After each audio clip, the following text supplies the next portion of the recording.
as you quiet your mind, what happens is you allow this dominant part of you, where all of your desires are purely tended, you would allow that to become the dominant part of your experience. And when that happens, then as you come back out of your meditation, back into your physical awareness, often just before you come back in, you begin to be aware, or we like to call it receive, some thoughts or impulses. And when your thought or impulse comes from that vibrational environment, it's always a thought or an impulse that will serve you in terms of what you really want. If your thought or impulse comes from a place where your mood is negative, then it usually not only does not serve you, it usually perpetuates the very thing that has been bothering you. And so we've been saying to our friends, make a decision to meditate on Sunday, and it'll take you 15 minutes, maybe 20. We wouldn't set aside more than 20 minutes. But as you quiet your mind, it might take you 10 or 11 or 12 or 13 minutes to even get to the place where you are feeling some detachment. But that's enough. Once you feel that detachment, then your work in your meditation, which is progressive, by the way, has been done. So then get out into your world and take life as it comes to you, because you have no choice. Life is going to come at you as your point of attraction dictates.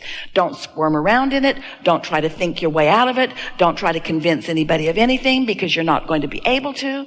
Just let life come at you, and it will come, and it will demonstrate what your current point of attraction is. So let it happen, because why? You haven't got any other choice. Oh, you could go back and meditate again, but we would wait until Monday morning. And then we'd meditate, and we'd get into that vibration of non-awareness. And then as the impulse comes, we'd go out into our day, and we'd go as far as we could go. Let life come at you, because it will, because you are attracting it. But the good news is, all the time that contrasting experiences or not contrasting experiences are coming to you, in other words, wanted and unwanted, you are shoring up your vortex with even more affirmation. And so then meditate on Tuesday and go as far as you can go into the day, and then meditate on Wednesday and go as far as you can go into the day, and meditate on Thursday. And after a week or two of this, what you begin to notice is your mood is really improved, because your dilution of the pure positive energy and the perspective of who you really are is making some headway into your day-to-day vibrations. We want to offer to you a statement that you probably will not want to hear from someone like Abraham, who has been in your mind perhaps a proponent of positive thought. But when you are over here in this manifested part of your life experience, and you're trying to think your way out of something, you can't get there from there, because the thoughts that are coming to you are the same resistant thoughts that you've already got going on. But when you quiet your mind, you see, you didn't put your desire to sleep. You just put your resistance to sleep when you meditated. Your desire, which is being tended by your inner being, still remains powerful and active. And so you just get more receptive and more receptive, which leads us to the most powerful statement that we want to make to you about how your vibrations turn to thoughts and your thoughts turn to things. You've got to wonder how it is that you create your own reality. You are a vibrational being, but you must learn to manage the vibration of your being, which means your mood and your awareness of your mood is really, really important. So let's say that you're moving through your day and something happens and it hits you in a strong way. In other words, it is annoying at least and really awful at most. And maybe you're enraged, maybe you feel powerless, or maybe you're just overwhelmed. In other words, there's quite a range of negative emotion.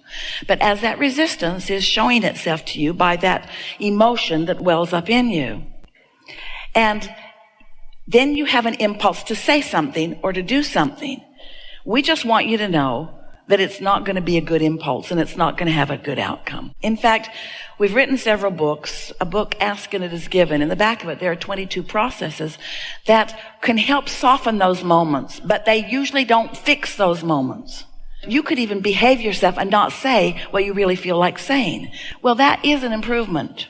Or you could reach for the best feeling thought that you can find. But we want to say to you, the best feeling thought that you can find from that place of rage is not a very good feeling thought. In fact, it's so much the same as the thought that you're already thinking that there's not a whole lot of improvement in it.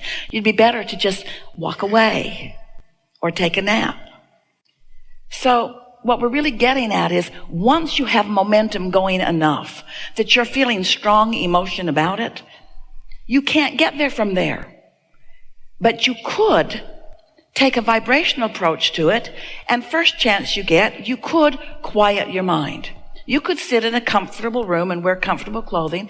It's better if there's not anything going on in the room. It's better if it's quiet so that you can focus upon the ticking of a clock or the dripping of a faucet, or even watch the flicker of a flame in a candle, or count your own breaths going in or out. Or Esther sometimes will listen to a sound in the air conditioner in the room, something that she can focus upon. And once you focus upon it, after a little while, you will feel that those thoughts that are attractive in nature are becoming less and less momentous as the momentum of them is subsiding, as the activity of your mind is ceasing. And then, now, you are in the better position to receive an impulse that will really serve you. That really is the entire process of meditation. Quiet your mind by focusing upon something not very important. So take away from this part of our conversation. You can't get there from there. So stop trying to talk other people into things that you want them to know, because they're not listening. They're not going to get it. Haven't you noticed? Haven't you been in a conversation where you feel one way and they feel another? And so you talk and they talk, and the more they talk, the more you talk. And the more you talk, the more they talk. And do you ever change each other's minds?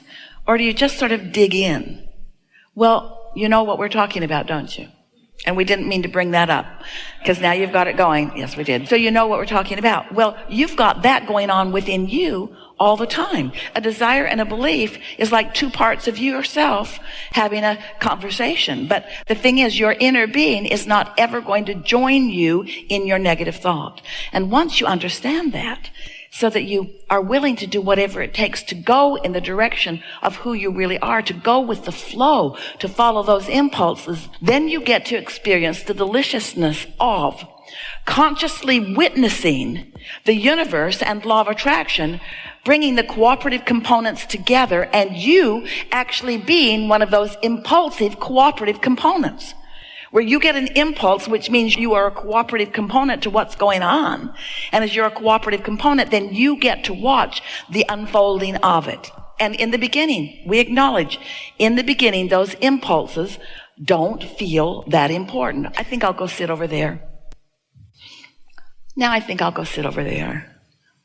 I think I'll go sit over there. Now I think I'll go sit over there. And then something begins to happen that makes you realize why you're sitting over there.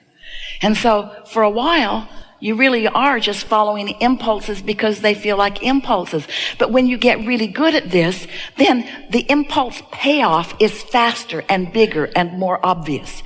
You find yourself even sometimes knowing the thoughts turn to things so much that you even know why you're going. You even feel a passion to go somewhere. And your friends will say, where are you going? And you say, over there. And they'll say, why? And you say, because I feel like I want to. And they'll say, but give me a reason. I don't have another reason. It just feels like where I want to be. But I need you to explain to me exactly why you're going over there and exactly what you expect to get out of it. I need your life plan about this movement from there to there.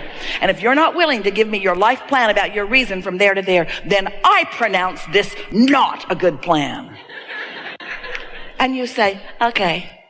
Because you're not going to get into an argument with somebody who feels that strongly about anything, because you're not going to win with the verbal argument. But if you get in the habit of going back to your source and replenishing yourself and allowing your vibration to raise like a cork that floats to the surface, and then you feel an impulse and you follow through and you begin to notice this impulse and what happened next, and this impulse, just one impulse after another leading to one good thing after another, then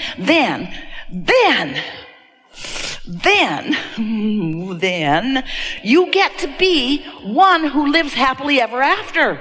Happily ever after, meaning not it's missing, it's missing, it's missing, it's missing, it's missing, it's missing, it's missing, it's missing. There it is. Happy. No. Happily ever after. Happily in this impulse and in this one and in this one, because you figured something out.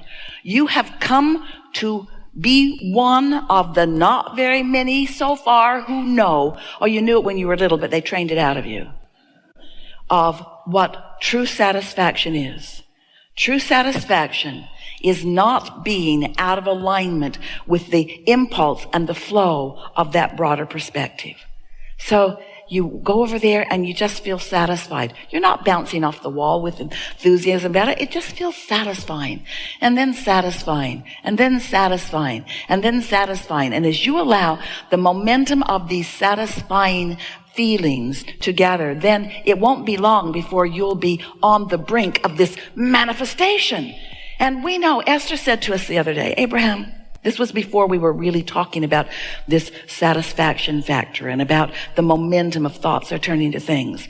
So it was a little while ago. And she said, Abraham, I know about the vortex and I believe in it. I felt it. I can feel when I'm close to it. I can feel when I'm in vibrational sync with it. And I watch things unfold. I get this. I believe it. But I just want you to know, Abraham, Esther said, that I really like manifestation best. I really, really like it when the manifestation happens. I really like it when my desire comes out where I can really see it and observe it with all of my physical senses and where others can see it too. I really, really like manifestations. And we said, of course you do. You came here to this leading edge environment because you are a creator of these manifestations, but you can't get there from there. If you don't allow yourself to be satisfied in the not seeing it, then you're not going to see it. You're not going to see it. You have to believe it before you see it. You have to feel the satisfaction, even though you can't see it, the satisfaction of this impulse and this. And then after a little while, you'll get so good at observing the universal forces bringing together the cooperative components that you'll stop doubting. You'll know, you said it, you'll know by your mood. You'll know by your mood that you were on the track of it. You'll know by your mood. You don't have to see the end results. When you get on the road, when you're taking any journey, you cannot see your final destination. You're on this road and this road and this road and this road and this road. You found that out coming to this hotel. There are lots of different twists and turns and lots going on just getting to this destination. It's always that way, you see. But the way you feel along the way matters so much. And you know why? Because that's your life. Now. And so if I'm pensive and unrewarded now, but I'm going to be happy when I get over there, not so much. If I'm worried about something now, not so much. You have to show yourself how to find satisfaction right now. And we're just saying, we love you so much. It is unlikely. We love you so much. We want to tell it to you straight. We love you so much. It is not likely that without meditation, you will be one who has the impulse of that pure thought of what your source energy knows. It's not likely that you'll be in that receiving mode. You'll just be over here banging it out with the rest of them, doing it the hard way. There's so much leverage in step 3. And since step 1 and 2 are already done for you, is it too much to ask you to just try to do step 3 just a little bit? Just focus yourself in step 3 just a little bit and let the universe surprise and delight you. Have you heard us say surprise and delight you? We've been talking about letting things surprise and delight you for a very long time. And Esther in the beginning wondered, well, if I'm the deliberate creator of my own experience, then really, Abraham, how much surprise can there be? If I'm the one that's making all of the decisions, and we say, because you made the decisions incrementally and you put them in the vortex one at a time over a long period of time, and a lot of them were there before you even came into this physical body, and you really do not know how wonderfully they have gelled together and how many other cooperative components have come together. All you're going to get is the first impulse, and as you follow it, and then it blossoms into this full-blown manifestation, yes, it's going to knock your socks off. It's going to surprise and delight you in ways that we cannot even begin to describe. But what matters to us more that you hear is along the way you're going to have fun. That's what matters most. Along the way you're going to be having fun. Satisfaction. That's your mood. How are you? Happy. How are you now? Happy. How are you now? Happy. You mean you're not even happy? Happier, happier, happier, happier, happier? Well, maybe you